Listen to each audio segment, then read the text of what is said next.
Talk to me. WSRadio.com.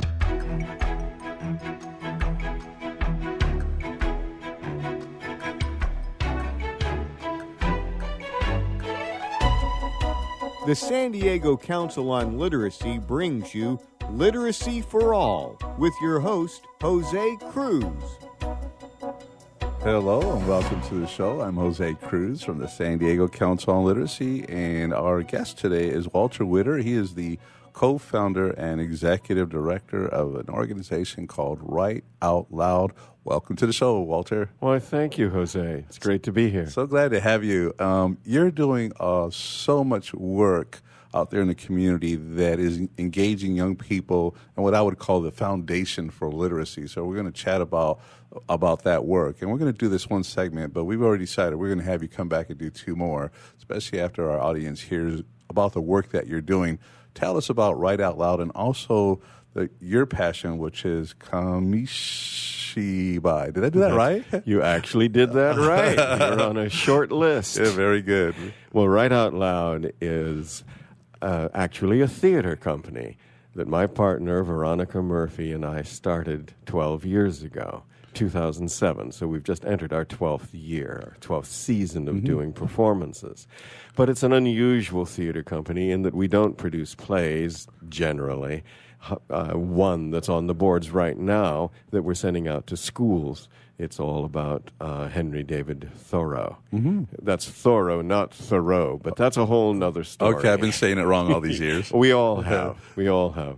But Write Out Loud is dedicated to inspiring, challenging, and entertaining people of all kinds all over our region. All ages. By reading literature out loud. Very nice. It is our goal to encourage people to read literature for fun, for the pleasure of it. Because reading for pleasure has been on the decline now for years, and sadly, it's continuing. Right, and you hear from people, they read because they have to, and those reading years, and whatever they were for you or for I, and there are those of us, probably more you, Walter, than I, who still read a whole lot and have a passion for it and want people to have that same experience. Well, there are many people that still read all the time. They can't imagine life without reading.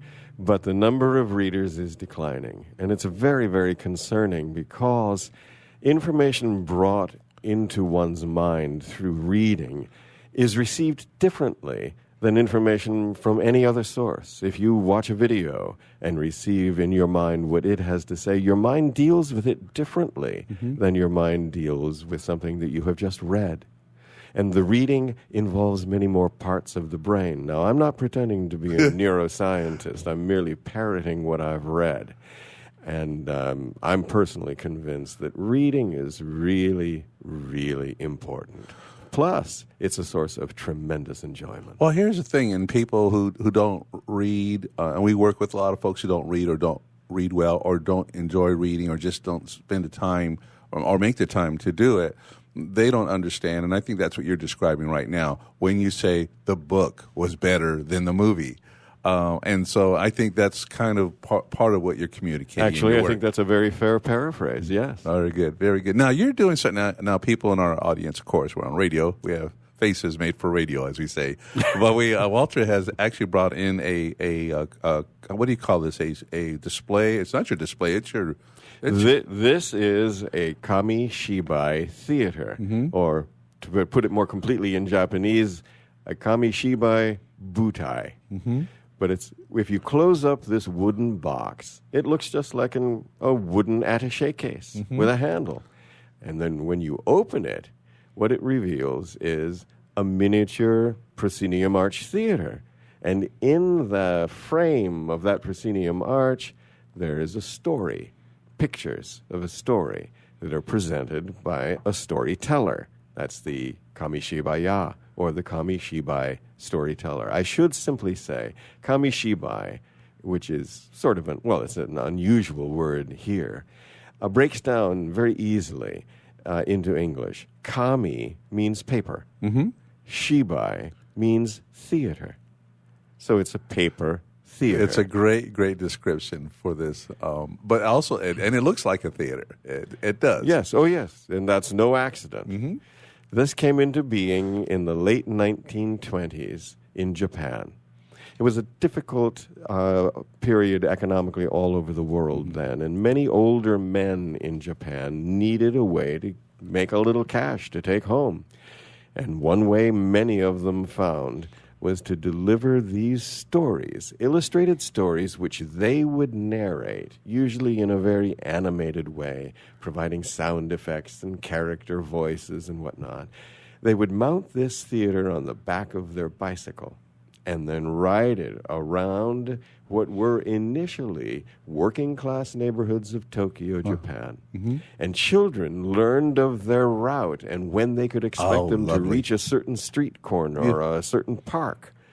Then they would congregate. And it's not that I can't imagine you being on a bike, Walter, and toting this around. But you are taking this into communities. Where are you making your theatrical presentations? Well, mostly I do it in classrooms for both from preschool on up through commonly third grade. But more and more for older grades, because now we've developed stories that are very suitable up to sixth grade, and soon we're going to have material that would be very appropriate for general audiences. Very good. I think the power of Kamishibai to tell a story persuasively and convincingly, if you will, is very powerful, and it can be workable for any audience.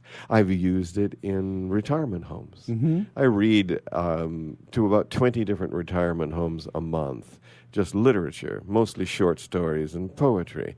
But every once in a while, I'll bring the Kamishibai, which, by the way, in Write Out Loud land, we like to call story box theater because it probably communicates a little bit better. I love it. Walter, just listening to you, I'm getting excited right now because I have ideas, things I want you to do. And we're looking more in our literacy programming, doing things where we're reading not just to kids, but reading to seniors. And you're already doing that. Yes. Yeah. Been doing it for 5-6 years. My goodness. I've been doing Kamishibai for 5 years. Mm-hmm.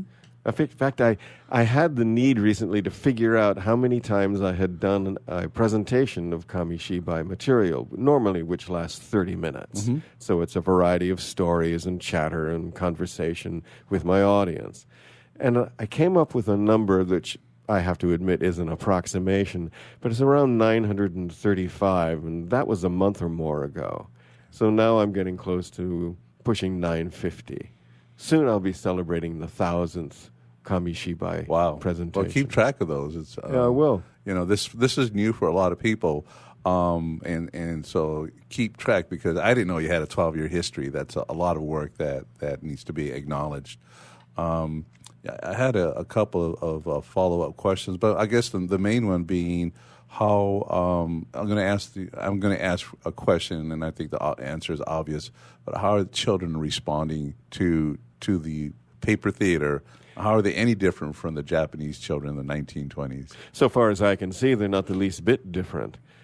One thing I've noticed, and that many teachers have acknowledged as well, is that the children tend, as soon as you open up the Kamishibai theater, they just focus on it. It's as if they're looking at a television screen, but of course it's not a television screen. What it is a storybook in another form. And as they can get the contextualization of the story, even if some of the language is beyond their normal everyday use, because they see the pictures, they see the animated narrator, and he's doing his best to make sure his audience gets the story. Well, it brings us back to our core. There's something called oracy, which is the foundation for reading. It's language, and you're bringing that back to folks. I look at this, and for some reason, it reminds me of a puppet show, and we love puppet shows. My question is, I'm thinking that the answer might be obvious. Is there a back and forth between the storyteller and the children throughout the performances? Always. Some stories are really structured around audience input, and where you can right off the bat, you start asking your audience about their perception of what the story is, what's going on in the story. Other stories, you wait until the story is over in order to then have a conversation about it. But at all times, when I'm doing them, I'm eager for the children to participate. Yeah. And I think it increases the value of their experience.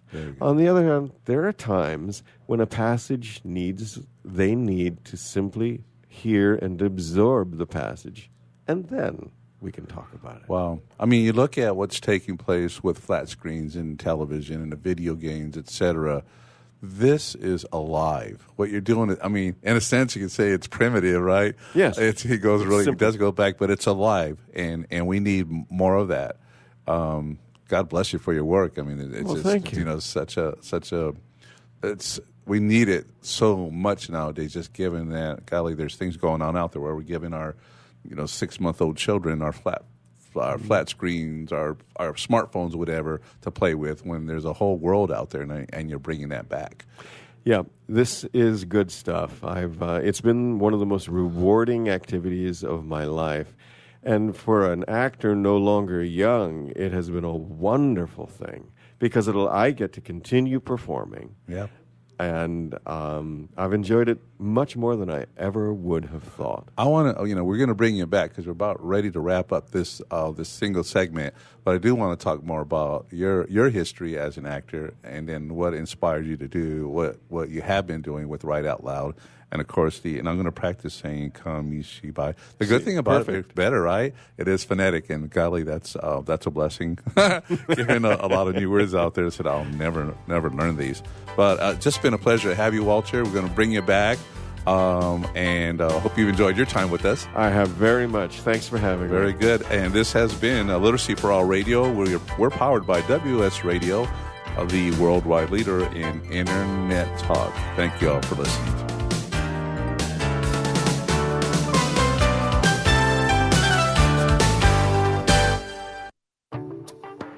Nowadays, internet devices are an integral part of your home. Everyone in your family has a smartphone, tablet, or a computer. Life is easier knowing that all your devices are secured and your family can surf the internet carefree. ESET Multi-Device Security Pack does just that. One license for all your devices. With ESET, it's simple to stay protected and save money. Enjoy safer technology with ESET Multi-Device Security Pack at ESET.com. That's ESET.com. On the internet, your business's reputation can be unjustly destroyed in an instant. Don't wait for that to happen. Building and marketing your 5-star reputation can increase your business by as much as 19%. Take control of your reputation and have the 5-star reputation you deserve with Reputation Marketing Solutions by DSI Development. Become the go-to company by visiting 5starrepmarketing.com. The number 5starrepmarketing.com.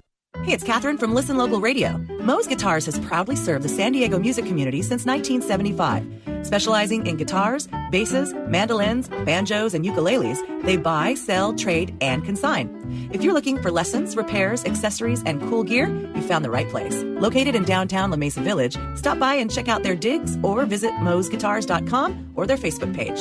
mozeguitars.com, 619-698-1185.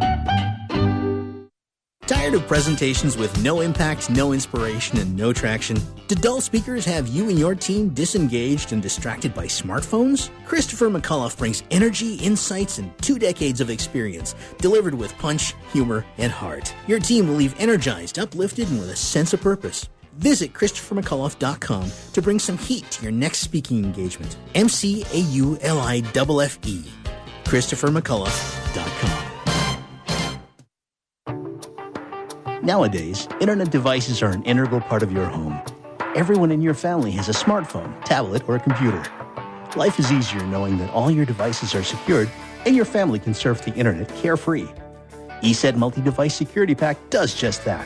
One license for all your devices. With ESET, it's simple to stay protected and save money. Enjoy safer technology with ESET Multi-Device Security Pack at ESET.com. That's ESET.com. Tired of presentations with no impact, no inspiration, and no traction? Do dull speakers have you and your team disengaged and distracted by smartphones? Christopher McAuliffe brings energy, insights, and 2 decades of experience, delivered with punch, humor, and heart. Your team will leave energized, uplifted, and with a sense of purpose.